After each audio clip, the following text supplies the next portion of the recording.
जया एकादशी का महात्म्य। भगवान श्री कृष्ण युधिष्ठिर जी से कहते हैं, माघ मास के शुक्ल पक्ष में जो एकादशी होती है उसका नाम जया है। वह सब पापों को हरने वाली उत्तम तिथि है, पवित्र होने के साथ ही पापों का नाश करने वाली है तथा मनुष्यों को भोग और मोक्ष प्रदान करती है। इतना ही नहीं, वह ब्रह्म हत्या जैसे पाप तथा पिशाचत्व का भी विनाश करने वाली है।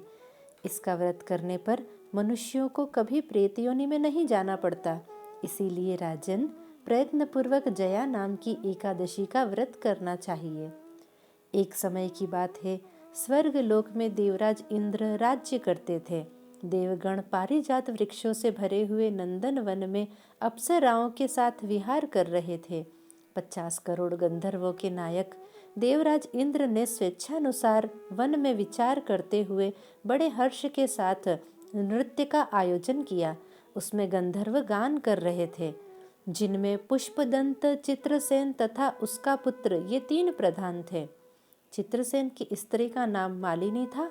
मालिनी से एक कन्या उत्पन्न हुई थी जो पुष्पवंती के नाम से विख्यात थी। पुष्पदंत गंधर्व के एक पुत्र था जिसको लोग माल्यवान कहते थे। माल्यवान पुष्पवंती के रूप पर अत्यंत मोहित था। ये दोनों भी इंद्र के संतोषार्थ नृत्य के लिए आए थे। इन दोनों का गान हो रहा था।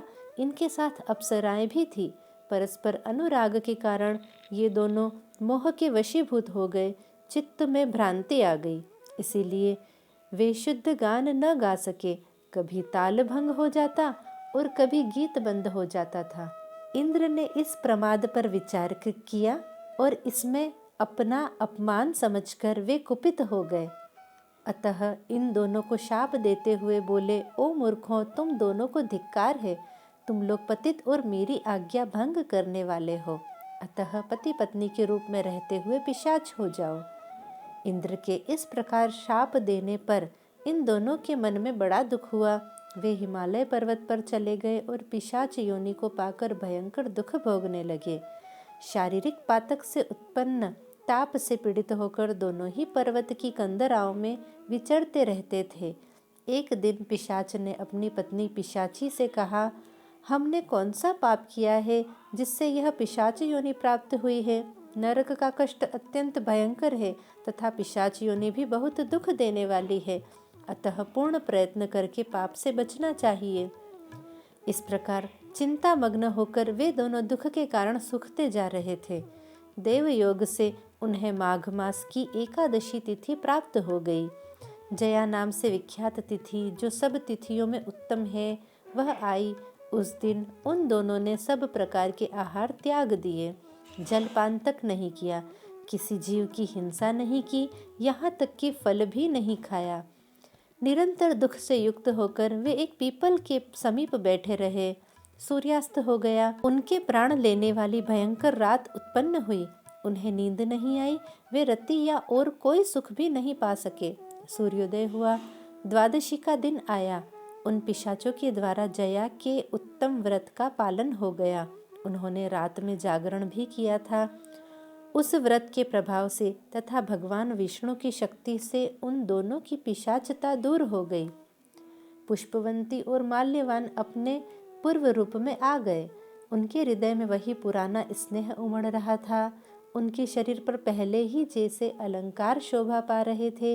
वे दोनों मनोहर रूप धारण करके विमान पर बैठे और स्वर्ग लोक में चले गए। वह देवराज इंद्र के सामने जाकर दोनों ने बड़ी प्रसन्नता के साथ उन्हें प्रणाम किया। उन्हें इस रूप में उपस्थित देखकर इंद्र को बड़ा विस्मय हुआ। उन्होंने पूछा, बताओ, किस पुण्य के प्रभाव से तुम दोनों का पिशाचत्व दूर हुआ है?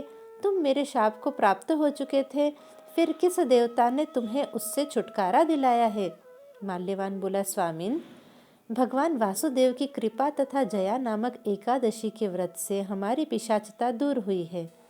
इंद्र ने कहा, तो अब तुम दोनों मेरे कहने से सुधापान करो।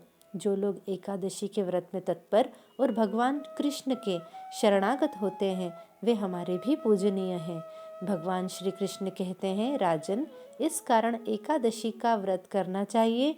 नृप श्रेष्ठ, जया ब्रह्म हत्या का पाप भी दूर करने वाली है। जिसने जया का व्रत किया है उसने सब प्रकार के दान दे दिए और संपूर्ण यज्ञों का अनुष्ठान कर लिया। इस महात्म्य के पढ़ने और सुनने से अग्निष्ट होम यज्ञ का फल मिलता है। जय श्री कृष्ण।